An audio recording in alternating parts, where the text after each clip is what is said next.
হ্যাঁ বাবা, কি করছো? এই যে বাবা রান্নাটা কমপ্লিট করছি। কি রান্না করলে? এই যে রান্না করেছি, এটা কি শাক আমি আমি তো জানি না।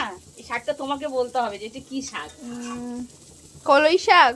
হ্যাঁ, যাক তাহলে চিনতে পেরেছো তুমি আমি শাকটা। চিনতে পারিনি, কালকে যখন বাজারে গেছিলাম বাবার সাথে, বাবা বলছিল কলই শাক দিতে, ওই জন্যই জানি। আমি নয়তো কিছুই তো চেনো না।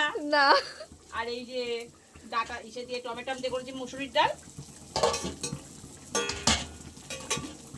আর এইদিকে করেছি পেঁয়াজকালি, কুমড়ো, বেগুন, আলু দিয়ে একটু চচ্চড়ি মতন। আচ্ছা।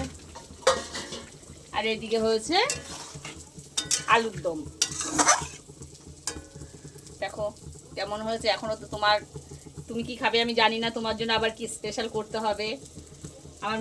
আমার মেয়েকে নিয়ে ভীষণ বায়না। আমি জানি না এখন ওনাকে আবার কি করে খেতে দেবো, কেন ওনার ডিম খাওয়া বারণ, অনেক কিছু খাওয়া বারণ আছে আমাদের। তো এখন দেখি উনি আবার কি খেতে ভালোবাসে, সে বুঝে করতে হবে। কি খাবে বাবু তুমি এখন? এখন আমাকে তুমি একটু আলু ভেজে দাও, তাহলেই হবে, কারণ ডাক্তার তো অর্ধেক কিছুই বারণ করে দিয়েছে। আমাদের একটা সমস্যার জন্য ডাক্তারে আমাদের অনেক কিছু খাওয়া বারণ করে দিয়েছে, যেমন কিনা খাসির মাংস, ইলিশ মাছ, মানে ভালো ভালো খাবারগুলোই আমাদের খেতে না করে দিয়েছে। খুব রোগা তো আমরা, এর জন্য